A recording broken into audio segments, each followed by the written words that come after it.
When we take that test, we're basically 3/4 of the way through the semester. We have 1 week and a half to Thanksgiving, and after Thanksgiving, we have 2 weeks when we're back, and then we take a last test, and then we're done with the semester. So we're near the end. I'm still taking attendance. That's why I'm dawdling. But one more time, next week is a review for a test the week after on 7, 8, 9. And today I'm finishing chapter 9, so pay close attention. I hope that you realize that you're actually learning stuff here. A lot of people think of this as what do I have to do to get through, to get my C and then never see it again.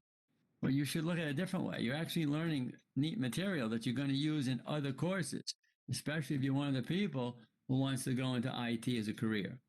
So, and you see how the chapters sort of go together, meaning the stuff we learn in chapter 1, 2, and 3 is repeated or is used in the stuff in 4, 5, and 6.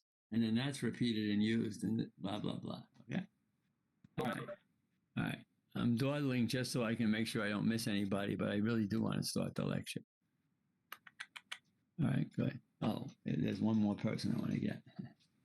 Pain in the neck having to take attendance. I wish I didn't even have to do it, but at least it's proof for both of us. It's proof that I was here teaching you, but it's proof that you were here learning.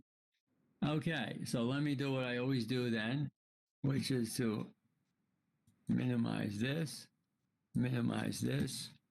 I got to go over here. I got to go to items. I got to go to here. Okay, and then I got to go down to here and bring this up and bring this up. And there it is, right?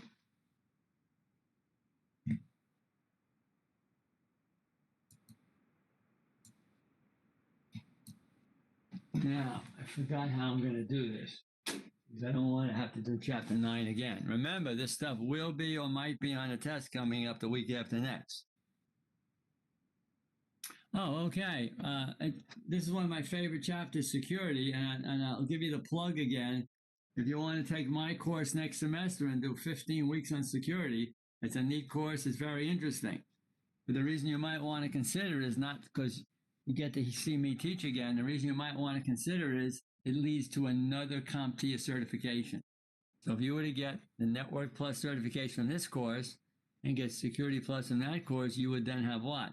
2 CompTIA certifications. How would that affect your life? You'd almost be guaranteed to get at least some kind of IT job. So I'm just considering that. All right, I'm going to skip this part of it only because I haven't got time.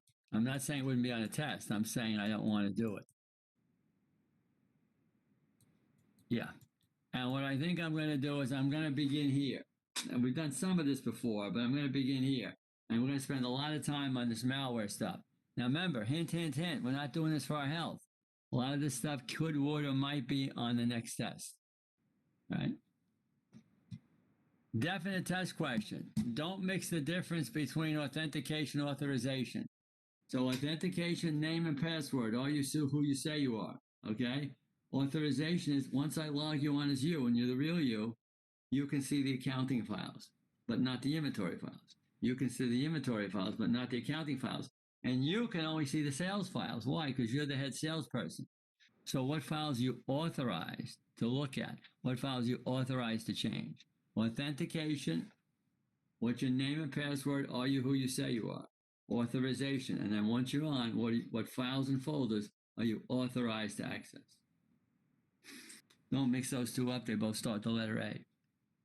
I'm not going to do the MS Chap thing again. I think I did it with you once. But remember that Kerberos is for logging on directly. So if I'm logging on directly to this computer in front of me, that's Kerberos.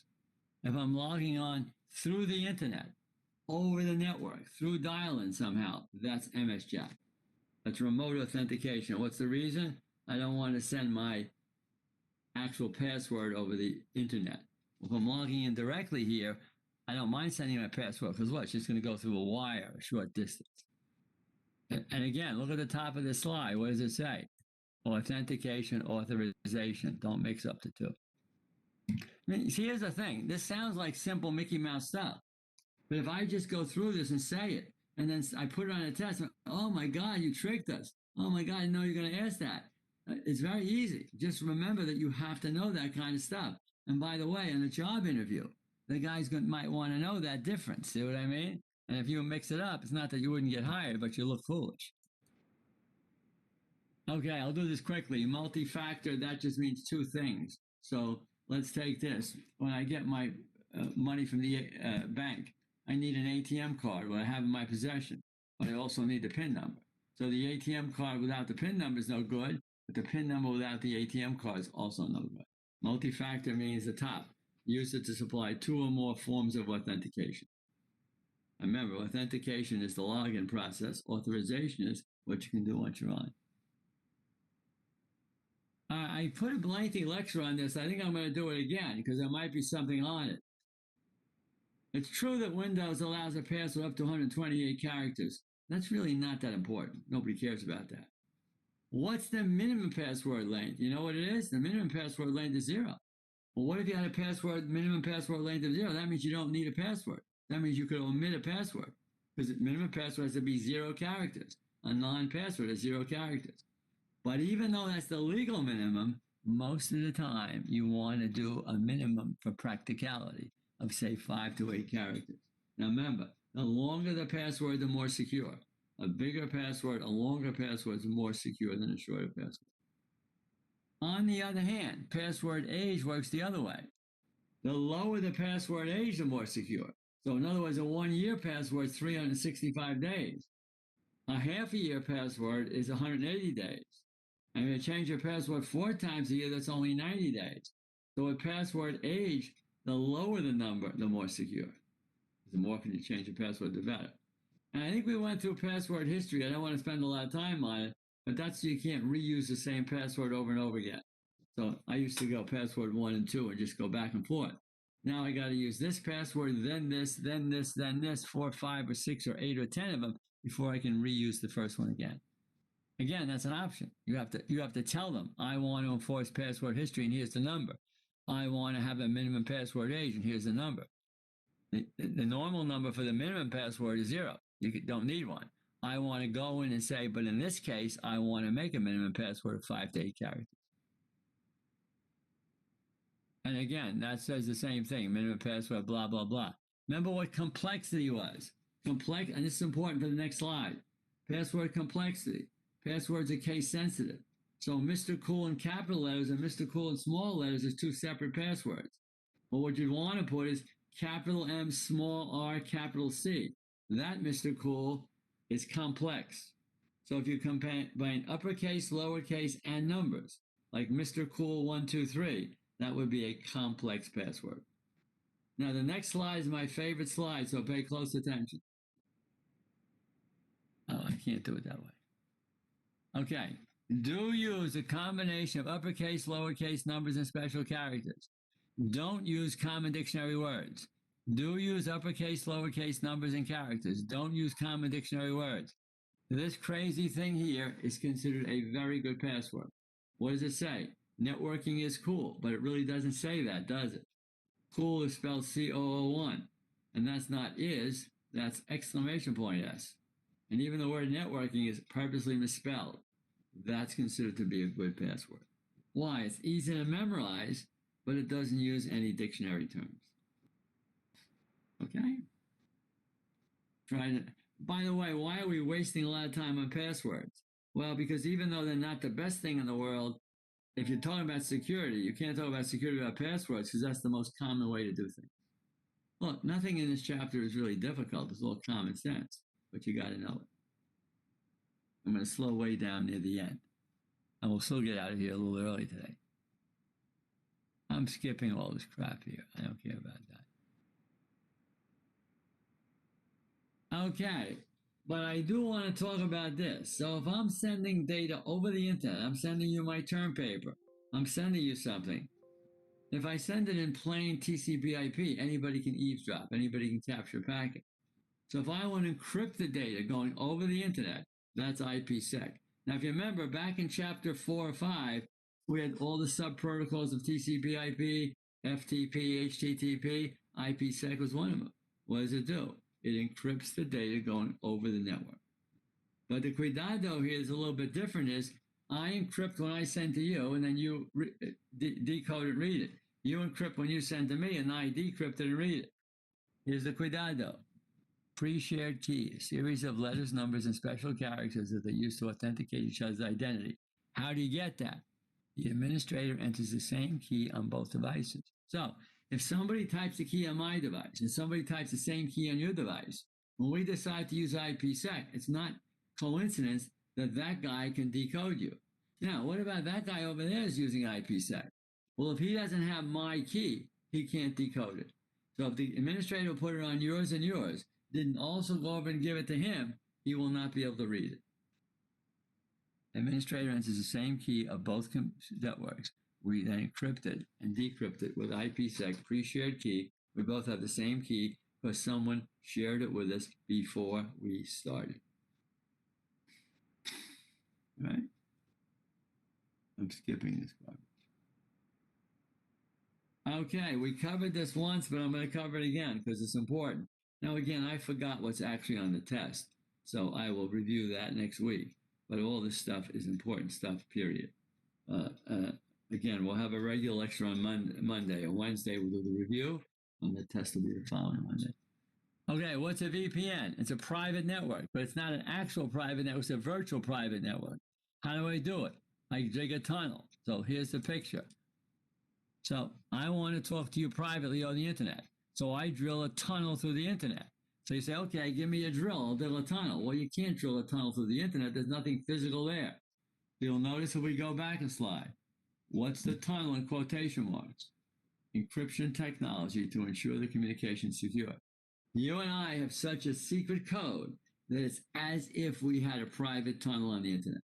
One more time. You and I have such a good code or such a secret code that it is as if we had a tunnel on the internet. We have a virtually private network, not an actually private network. Okay, that's the lecture, right? Now, here comes the big part of it. We've seen this once, but I'm slowing down. I get that by using a tunneling protocol. So what's a tunneling protocol? The first one, PPTP. What's PPTP? A point-to-point tunneling protocol. What's L2TP? L2TP is layer 2 tunneling protocol. What's SSTP? That's secure sockets tunneling protocol. What does the T in each case stand for? Tunneling. What's tunneling? Using a secret encryption between us. Now, for those who really care about this, this has its own proprietary encryption method. This one uses IPsec as the encryption. It says, look, as long as IPsec is there, let's use it. And this one uses SSL as the encryption. But the bottom line is the T. These are all tunneling protocols. It's the T. What does a tunneling protocol give you? A virtual private network. What do you need to get a virtual private network? A tunneling protocol. What are the tunneling protocols? PPTP, L2TP, and SSTP. Again, while you're writing notes copiously, they're trying to make it easy by just going over terminology. It actually is better when you learn this stuff in detail. And some of this stuff, when we get to the virus part, I'm going to slow way down. And you're going to have to learn a lot of viruses quickly. When you get to my security class, if you take it, then you'll have to learn all the viruses in detail. And it's actually better, easier. What they're trying to do in this course in general is take every concept of networking, what's an RJ45, what's shielded twisted pair, and just put everything in one course. Supposedly it makes it easier, but what's wrong with this course is just so much stuff in it that you got to memorize.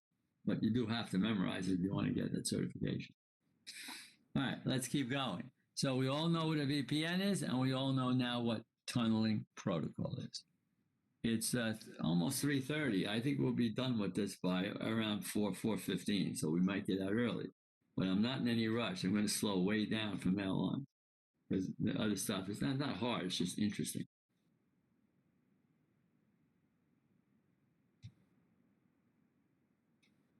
I'm not going to talk about the benefits of VPN.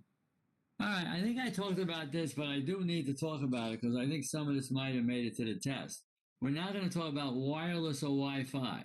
So I'm sitting in the Bergen cafeteria, and I have a wireless device, and I'm sending to a wireless access point. I'm not plugged in. Top dot, I don't need physical access. I'm connecting to the Bergen network wirelessly. So let's begin with the concept of war driving. Now, if I'm sitting in the Bergen cafeteria and using their wireless access point, you're a legal student. I'm a legal teacher there. You pay a tuition to go to Bergen. I get a salary from Bergen. So if I want to use the wireless in the cafeteria, that's legal. It's all right. It's perfect. But that's not war driving. But if I come to your house at night and you didn't invite me, and I lurk in your backyard and you didn't invite me, and I have a little device and I use my device to access your wireless access point in your bedroom, and you didn't say I could, that's war driving. Attackers will drive around or walk around looking for wireless access points that they can intercept and do it illegally without the person's permission. You didn't invite me to use your access point. I decided to use it on my own, and the heck with you. That's war driving. It's annoying. We'll talk about it in a few minutes while to get rid of it. The bottom of the chart. Just like you can't say mushy stuff to your girlfriend on CB radio. And why can't you? Because anybody can eavesdrop. Well, it's not a good idea to send your banking stuff on wireless. Why? Anybody can eavesdrop. They can capture the packet. Why? Because it's a radio. And radio goes between here and here. But if I'm sitting next to you, I can listen to the radio wave. Radio goes wherever it wants to. So to get secure, I want to encrypt. I want to encrypt the packets going wirelessly. And these are backwards. WEP is a wireless encryption process. That's the weakest one, the one anybody can listen in on. It's been hacked into. And WPA2 is the strongest wireless encryption process there is. And it doesn't get hacked into. Now, again, a shameless plug. That's the lecture on this. That's all you have to know. If you take my security class, we'll spend an hour and a half lecture on why this is weak, why this is better, and why this is stronger. And you have to know all the encryption mechanism inside and what it does. And that would be the security class. All you want to know here is, if you're encrypting wirelessly, WEP, the bottom one, is the weakest one. And WPA2 is the strongest one. And WPA, the middle, is the middle one. And the one we want to use today is always WPA2. Remember, we'll only do this wirelessly. We wouldn't use this if we're plugged in because it's pointless. We use this if it's wireless only.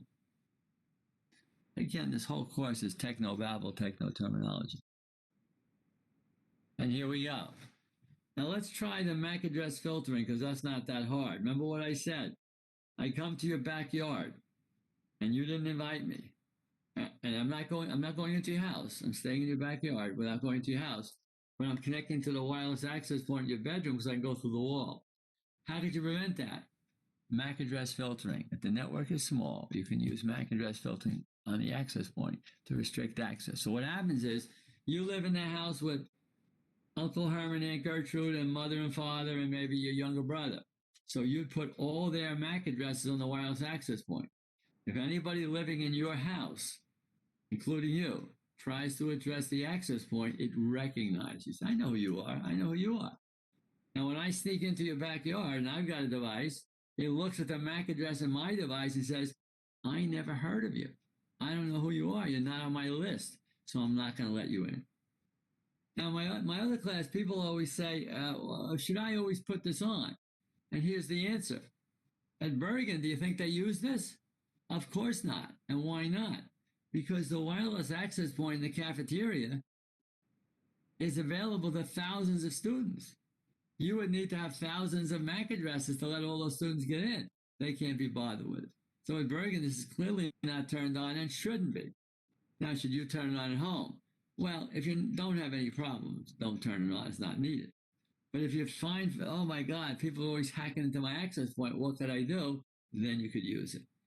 All wireless access points have this capability, but most of them don't have it turned on. All access points have this capability, but most of them don't have it turned on. And again, I wouldn't turn it on at home with you unless you had a reason to. But at least it would make sense in a home network. It would make no sense in a big one. The one below it, what's the SSID? Well, this is good. If I'm in the cafeteria and say, hey, I need help wirelessly, can somebody help me? I hear nothing, crickets. Hey, I'm a Bergen student, I need help, can anybody help me? Crickets. Well, there's an access point sitting there, what's it waiting for? What I've got to say is this, hey, Bergen 14, can you help me? Then the access point says, yes, I can. So I say, well, didn't you hear me yelling up till now? I needed help. No, I didn't hear you yelling, and here's why. You didn't call me by name. You just said you needed help. I ignored that. What's the SSID? It's an alphanumeric label on the access point. So the only way you can call the access point is by name. You can't just say, I need help. When you're saying, I need access, I need something, the access point, it's asleep. As soon as you say, Bergen 12, can you help me? It says, yeah, sure, I can help you. You should have spoken up sooner. What's the SSID? It's the alphanumeric label or name of the access. No, I don't want to talk about this. Okay, this could be on a test. There's 2 slides here. Be very careful. A firewall is a packet filter. Now, what does that mean? When data comes into the network through a firewall, it says, if it comes from you, I like you. If it doesn't come from you, I don't like you. You, and you, come on in. You, and you, get lost. One more time. You, and you, anything you want to send, come on in. You, and you, get lost. I don't like you. Now, I don't reject you by name. I reject you by what? By IP address. So you and you have a cool IP address. I know who you are. I'm going to let you in. But you and you have a crummy IP address. I know who you are. I don't like you. I'm not going to let you in. Firewall is a hardware device or software program that inspects packets going in and out of a network and then discards or forwards these packets based on a set of rules. Okay? So I simply say, I'll let you in or I won't let you in. Now, firewalls is used to restrict people coming in or out. Now, here it is. After installed, the administrator must build rules to allow only certain packets to enter or exit the network. Now, cuidado.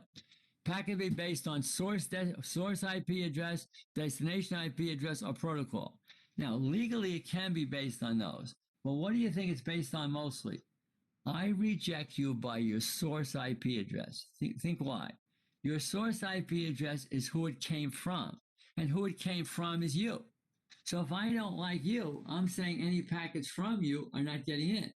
But if I do like you, I'm saying any packets from you is getting in. And if I don't like you, any packets from you is not getting in. How do I know what from you is? By your source IP address. Now, can you reject by destination IP address and can you reject by protocols? Yes. But the most common is you allow or reject by the source IP address. Who did this packet come from? That person's okay, let it in. Who did this packet come from? That person's not okay, don't let it in. Okay, bottom, big cuidado, might be in a test. What is stateful packet inspection? Here it goes. The smart people pay attention. You, Mr. Joe Smith, I would like to know if you could tell me what year was Susan B. Anthony born. And you say, okay, she was born, I think it's 1820. My phone is ringing, but as you know my rule, I never answer the phone during an election. So it's just annoying. Most of my phone calls are crank calls. You know, you want to buy this, you want to get that. But I'll never leave a lecture to do it. So it's going to ring 4 times to stop. So one more time. What year was Susan B. Anthony born? You answer me. That is stateful packet inspection. Now watch. In the middle of the night, you wake up and say, wait a minute, I gave him the wrong date. I better get on and say, hey, you know what you asked me before? When Susan B., here's the right answer. And you know what happens? The firewall rejects you. And the firewall says, your source IP address, I don't like it. You're not getting through. You say, wait a minute. 6 hours ago, you let me through. How come you not let me through now? And here's why. 6 hours ago, I asked you a question and you answered me. You were part of an ongoing conversation. Now you're initiating a conversation. You say, yeah, but I'm the same person. But I'm a stateful firewall. I'm stupid. I'm going to say this. If you're part of an ongoing conversation, I'll let you in. But if you're initiating, I'm going to assume you're a crook. Now, is this accurate? Well, no, because you're trying to get through to tell me something valuable. Stateful packet inspection attempts if the packet's context. If it's part of an ongoing conversation, you're answering me, I'll let you through. If you're initiating the conversation, I won't. Now, let's stop for a minute. When a firewall uses stateless packet inspection, that says you're always good, you can always come in. You're always bad, you can never come in. That's stateless. If sometimes you can come in and sometimes you can't, that's stateful. Okay? You see the difference? If you can always come in and you can never come in, that's stateless. If sometimes you're allowed in, but sometimes you're not, that's stateful. How do I know when you are? When you're part of an ongoing conversation, the context. And it's an option on a firewall. You turn it on or turn it off. Again, I'm sorry about this, but the course is terminology. That's what the course is.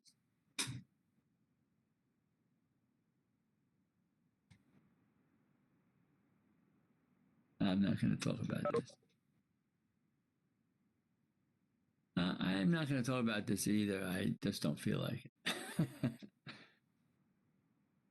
But I am going to talk about this big time. Okay, IDS and IPS. And I'm going to slow down when I get to the end, but we're getting to the second half, which is the sexy part.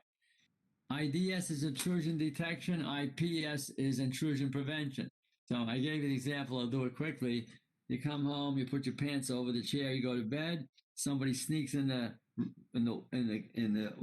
open window, take the money out of your wallet, and they climb out the window. They leave. Well, the next night when you come in, you put your pants over the chair, you go to bed. You put a lot of empty tin cans in the wall, on the windowsill. When the bad guy sneaks in, what happens? He knocks over the tin cans, clatter, clatter, clatter. You have now detected an intrusion. So now somebody's trying to hack into your computer. Well, you wouldn't know that silent. I would turn on intrusion detection, and what you would get is an email or a danger, Will Robinson that would say, listen, did you know that I think you're under attack? Well, I don't see anything. Well, don't worry about it, but I'm telling you, you're under attack. I detected an intrusion. I told you.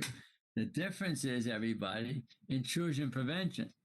Now, if I detect an attack, instead of telling you, I'm going to take countermeasures. I could reconfigure a firewall to prevent suspicious packets from entering.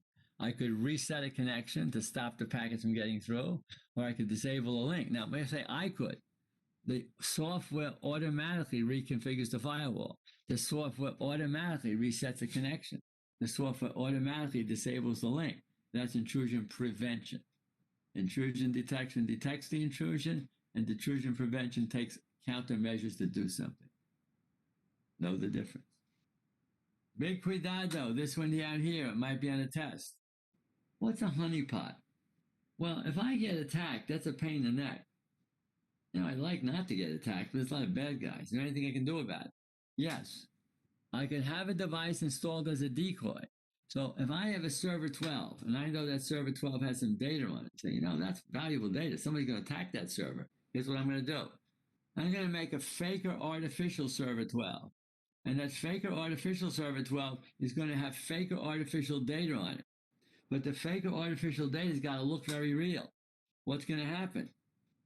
The nerdy guy who's trying to attack me is going to mistake the artificial or the Lord server 12 for mine, and he's going to attack the artificial server, not mine. It's a decoy to decoy the attacker. Now, why would I do that? You say, well, it's obvious. If he attacks the artificial server, he won't attack you. And yeah, that's part of it. But look what they're saying. I'm going to install the intrusion detection software on the honeypot. That means when the attack is in progress, the intrusion detection server is not going to detect it, but it's going to make notes of everything it did. It's going to log the attack. So now what I can do is I've got an instant replay of the attack that hasn't happened to me yet. You say, what do you mean it hasn't happened? Well, it's happened to the honeypot, but it hasn't happened to me, and it's going to happen to me in the future. So now I know what they're going to do to attack me. One more time. They're going to attack server 22. I try to trick them to attacking the fake server 22. What does that mean? When they attack the real server 22, I now know what to expect. So I've got intrusion detection software on the honeypot. What's a honeypot? A device installed as a decoy to lure the attackers. It really does two things. Yes, it prevents me from being attacked because it attacks the decoy. That's true. But it also records the attack on the decoy. It's kind of like a simulation, right? Well, it records the attack so you'll know what's going to happen and you're going to expect it now. Look, if a guy's going to throw a punch and you know he's going to throw a right, then a left, and you knew that was coming, you could block it. If he's going to hit you with some other thing you don't know, he might hit you. So if you knew when a guy's going to beat you up, you know exactly the punches he was going to throw, you could stop those punches. Well, if you knew exactly how he's going to attack your server, you could do things to block it. That's what I say. No intrusion detection, no intrusion prevention, and know what a honeypot is. Okay?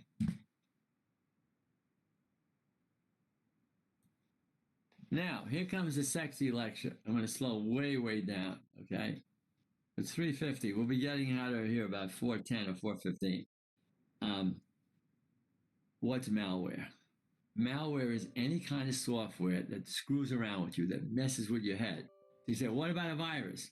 Yes, a virus is a form of malware, not the other way around. Malware, malicious software, is the broad category. A virus is one type of malicious software.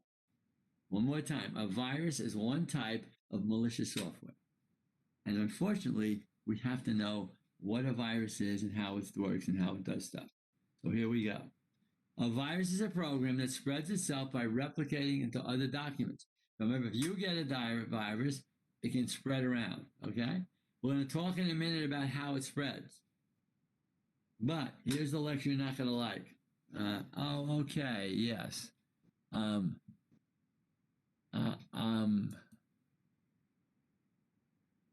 No, because it doesn't make sense. Let me just do it this way. If you go to the book, I'm going to just explain. I may do it later, Miss Haygood, but I'm just going to do it this way. If you go to the book, these are the explanations of the various kinds of viruses. So I think you'll catch this part without my help. A virus is a type of malware, and it does bad stuff. Well, we have a file infected boot sector. Let's go out of order. What's a boot sector virus? You know, when you turn your computer on, it boots up. Well, if your computer didn't fully boot up, you knock on and say, I can't use it. If your computer only half boots up and locks up, you can't use it. So if I put a virus in the boot sector, and sometime that virus messes with the boot process and prevents your computer from booting up, I've just destroyed your computer. Now, I haven't really destroyed it because everything's still on it, but you can't get to it. Why? Every time I turn on and make this thing go, it doesn't boot up. Well, why don't you go in and check what's going on? I can't check what's going on because I can't boot up to use my mouse or anything else. If a boot sector virus prevents the boot process from going on, it's as if it's destroyed your computer even though it hasn't. But the cuidado is it only affects the boot process.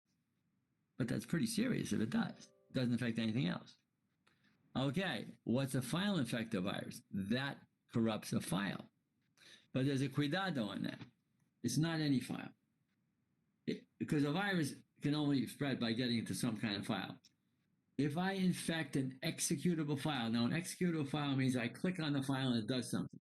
So if I click on a file and it does something, that's an executable file. If I infect an executable file, that's called a file infector virus.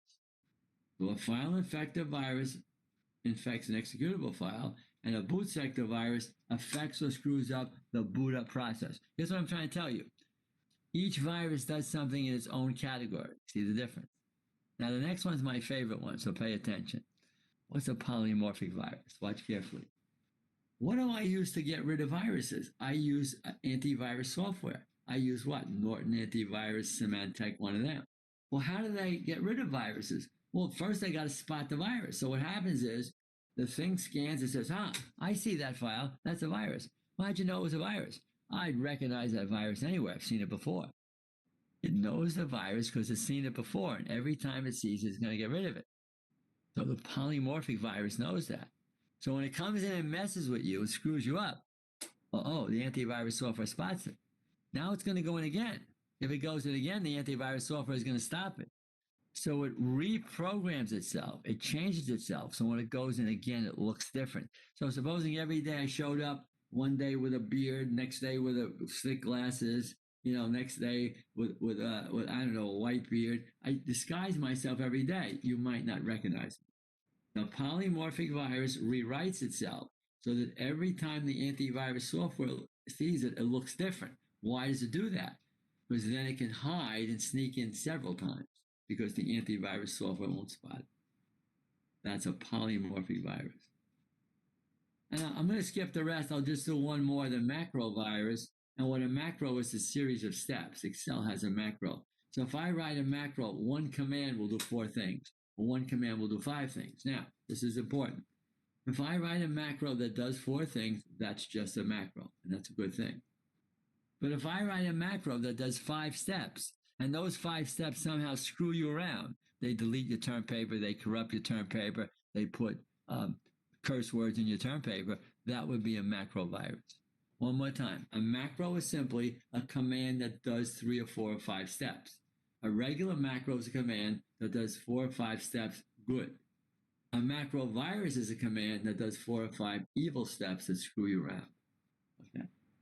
So I understand that, and again, if you don't catch my lecture, if you actually open the book to that page, file and vector virus will say it's got infect an executable file. Boot sector virus will talk about the boot process. Polymorphic virus will talk about the virus rewriting itself. Now, let me stop for a minute. That's it for the slide. We're going to go on. If you take my security class, we'll spend a half an hour on viruses, another half hour on every kind of attack you can have, another half hour on blah, blah, blah. So by that, you have to learn everything there is. Here, you just get an overview of it. Okay. But again, that would lead to a separate certification in just security, and you spend 15 weeks getting it. All right, let's go slowly. I'm watching my watch. We're going to finish at 4:10 or 4:15, but I want to finish this stuff. Okay, how's a worm different? A worm is also malware. Well, here's the cuidado. The only way you can get a virus is the virus has to infect the file and you import the file. So how do you get the virus? I gave you a hard drive, a USB. You downloaded some files on it. Oh my God, the files are infected. If you don't download any of my files, you can't get a virus. A worm, on the other hand, doesn't require another file to spread it. So you know how an earthworm can eat from your neighbor's property into your property? Well, a worm can eat from my computer through the network into your computer. Is it malware? Yes, it's malicious software. Is it a virus? No, it's another type of malware. Okay.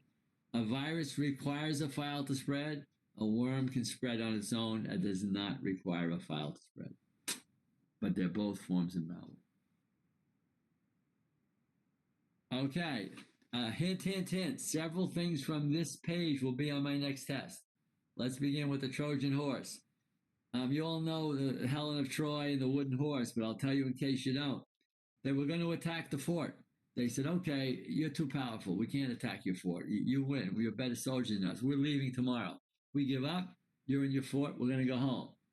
But because you're so better than us, we want to give you a gift. And the gift was a giant horse.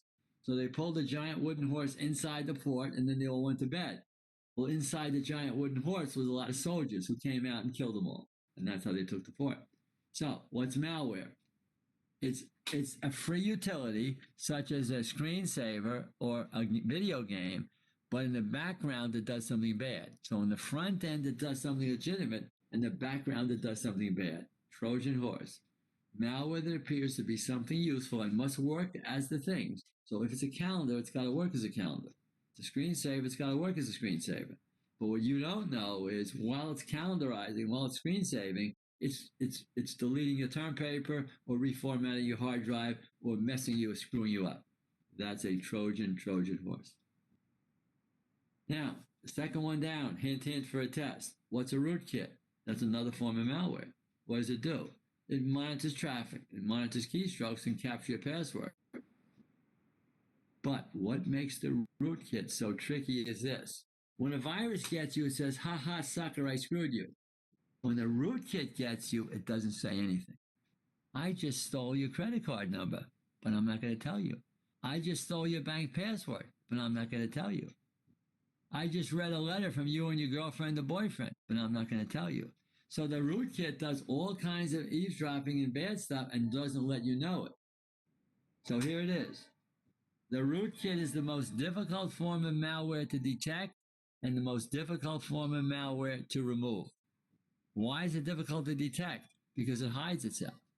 And why is it difficult to remove? And that's a little tricky. It's difficult to remove because of the way it's written into everything. So many people think that the rootkit is the most dangerous form of malware. Know what a Trojan horse is and know what a rootkit is. Notice what I mean. Malware is the overview category. A virus is a form of malware. A worm is a different form of malware. A Trojan horse is a different form. A rootkit is a different form. right? It's 4 o'clock. We have a few more minutes. We'll be out of here by 4:15, I hope. Oh, one more time. We're done with this chapter. I'm never doing chapter 9 again. We'll do a review next week, but we're done with it. Spyware and spam. Let's do the bottom one first. What is spam? Spam is email that you didn't want to get. I shouldn't have to tell anybody about that. My home email, my work email is all full of, do you want to buy a suit? Do you want to dye your hair? Do you want to get taller? All this garbage. So spam is a nuisance. It's unsolicited email you didn't want. But let's do the spyware on the top. I always tell you, if you were shopping in the store and somebody was walking around writing down that you bought men's underwear 52 extra portly, you think they were stalking you. But when you shop on the internet, they can do exactly that. So if you're buying women's clothes or men's clothes in both in small sizes or large sizes, they can just say, this is what she bought, this is what he bought. They can follow you around. That's spyware. They're monitoring everything you're doing on the network. It's not illegal, and they can do it, and there's no way you can stop it. Okay? And of course, that's why you get all these ads. So I notice if I scan the site on fishing lures, all of a sudden I get a lot of ads for fishing lures. But again, if you were looking for men's underwear 52 extra portly, you'd probably get a lot of ads for men's underwear, and you'd probably get a lot of ads for fat man's clothes. You know what I mean? Because they know right away who you are. That's spyware. And it's a pain in the neck, but there's not much you can do about it. And they're just saying here, how do you protect against malware? You should have anti-malware software running. Well, anti-malware software running is what you would know as antivirus software. So Windows Defender is built into Windows. You can use that, but you can also use Symantec or Norton or any of those. You should have some antivirus software running, is all they're saying. Now, let me just wait for a second. So I want to, we have a lot more to do, but I just want to see where I'm going. All right, we don't have that much to do. I'm going to do this, and then I'm going to do something else, and we'll be done for the day. But let's talk about this term penetration testing, okay? And my favorite one is the one above it, black hats and white hats. I'm an old geezer, and when I was a kid, I liked cowboy westerns. And the old cowboy westerns, the good guys wore the white hats, and the bad guys wore the black hats. So the good guy wore the white hat, and all the bad guy and his henchmen all wore the black hats. And the reason they did that was, in a distant scene, when you saw a lot of riding, you could say, oh, there's the good guys and there's the bad guys. You could tell them apart. See what I mean? And in real life, in the Old West, did that happen? No, obviously not.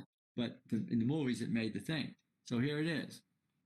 White hat hackers are people who do what's called ethical hacking. White hat hackers try to hack into a network to see what types of HOLES holes exist and close them. So if I'm looking at a network to give you a written report on security breaches, I'm a white hat hacker.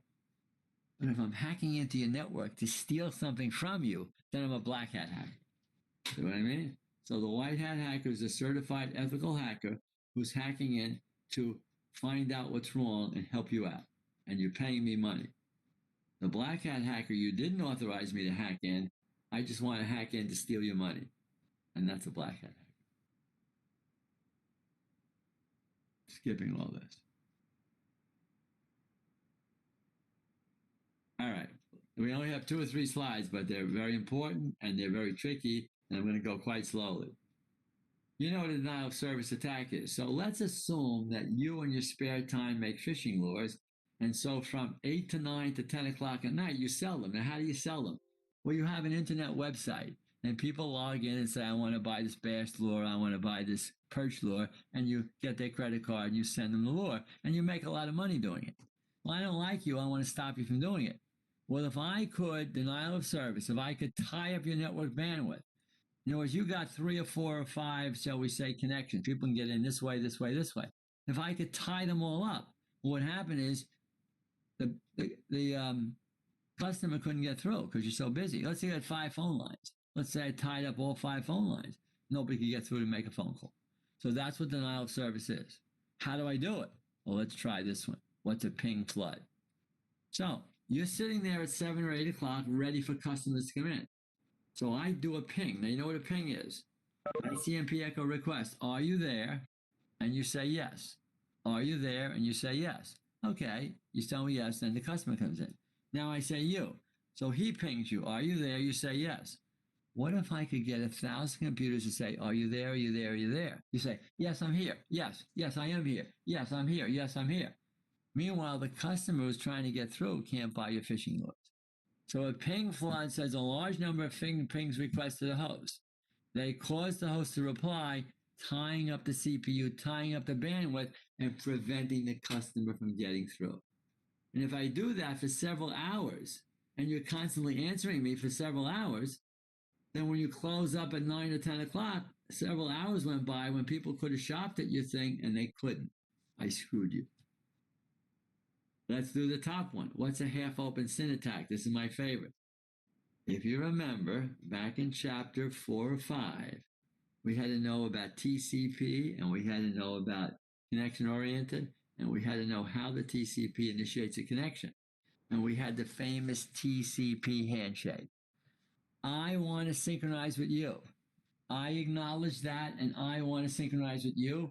I acknowledge that. Remember, there were 3 things. I want to synchronize, I acknowledge and I want to synchronize, and I acknowledge that. That's what's called the TCP 3-way handshake. Now, every time I talk to you, I go through that first, every time. So now, you're sitting there waiting in the evening. I come in. I want to synchronize with you. I acknowledge that. I want to synchronize with you. And you're all set for the 3rd act, but I don't send it. I just sit there, suck my thumb. You say, wait a minute, I'm waiting for this acknowledgement. It's going to come in any minute because it always comes in. Not for me, it's not. Now I open another one. I want to synchronize with you. I acknowledge I want to synchronize with you. And now I don't send the 3rd one. I don't send it either. So now you're waiting for me here. You're waiting for me here. Now I go open a 4th one. I want to synchronize with you. I acknowledge I want to synchronize. And you're waiting for this, but I don't send it. Now you've got 3 open. Now you got 4 open. Now you got 5 open. And you're sitting there, fat, dumb, and happy, waiting for me to acknowledge all these, and I don't do it. Why would I do something childish like that?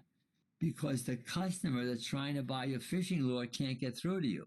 Why? Because you're holding open all these connections from what's called a half-open SYN attack, or what I would call an incomplete TCP 3-way handshake. Is this the right way to do something? No, it's a terrible thing. I'm trying to screw you. I'm purposely doing this so I can hurt you. What is this? What's the result of this? It's a denial of service attack. So if I ping you to death and you keep answering me, or I do the half-open SYN attack where you're waiting for acknowledgement, what do they have in common? The customer can't get through to you. And I have a denial of service attack. Okay? Understand denial of service, understand the half-open SYN attack, and understand the ping flood. All right? Again, is this a good thing? No, it's a very bad thing. I'm trying to hurt you. Somebody have a question? All right, let's keep going. We're near the end here. I'm going to stop in a minute or 2, but we're near the end. Again, a lot of this stuff, DOS could be on my test, half-open SYN attack, honeypot could be on my test. I don't remember what's on it because I shortened the test, and we'll review it next week sometime. But we're not doing this lecture ever again. Now, what is a DDoS? Well, a DDoS is what I really was talking about, and here's my problem. If I attack you, even though I'm a malicious guy and there's only so much one person can do. But what if I got 100 computers or 1,000? But now I don't want to pay 100 or 1,000 people. So the distributed denial of service attack uses many systems to attack you. How would I do that? I would get under my control a lot of computers. So this computer I own. But you, and you, when you go to sleep at night, you leave your computers on. So I would hack in, and I've got your computer.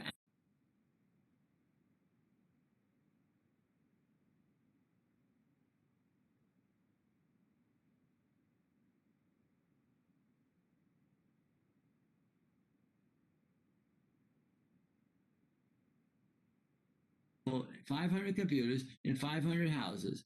And when I launch an attack against you, it wouldn't come from me. It would come from all 500 of these computers. Because if I ping you, it's kind of annoying. But if I can have you ping and you ping and you and you and you, and you get 500 pings, you gotta say, yes, I'm here. Yes, I'm here. Yes, I'm here. And now you say, sure, I did that. And now 500 more come in. Yes, I'm here. Yes, I'm here. Yes, I'm here. You're going to spend all night replying to attacks your customers can't get through. Distributed denial of service attack uses many systems to attack a single network. And what that does is blitzes or terrifies the network. I'm almost done, but let me do this. Okay, so know what a DOS is, denial of service attack. Understand that a common denial of service attack is the half open SYN or the incomplete TCP handshake.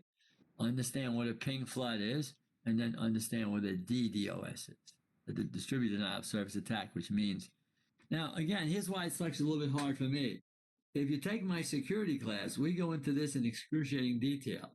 We have lots of extra slides that show many other ways that I could attack you and other ways that you could probably block it. All we're doing here is what is a DOS? What is a DDoS? What is a half open SYN attack? What is a ping flood? And you learn it, and that's it. In the security class, you learn it. What do you do about it? What's your countermeasure? How do you do this? How do you do that? You still have to know it, but you have to know it in more detail. Okay. So, what was the name of this chapter? Security. What do we do? A whole bunch of gibberish about security. Okay.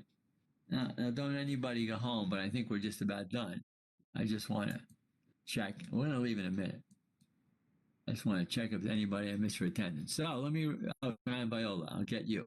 Let me make my speech again. Sometime at the end of next week, we're going to have a review on chapter 7, 8, and 9. And we just did chapter 9 tonight. Sometime the week after next, it's actually Monday after the week after next, we're going to have a test. I had you already on chapter 7, 8, 9. Okay? So just know those things. I'll let you go with just 1 second. I had him. I have everybody, I think. Yeah, that's good. So again, end of next week review, 7, 8, 9, test the week after. And when we're finished with that test, you'll be at the 3/4 point. We only have, I think, a week and a half after that to Thanksgiving. And I think we only have 2 weeks after Thanksgiving. We take our last test and we go home and we're done. I am done. Questions, comments, statements. I think you can go home if you want to. Okay? Any questions, any comments, every statements, we're done. Thank you, Professor. Don't miss next week. Professor, Grandma, good to see you. I actually have a question.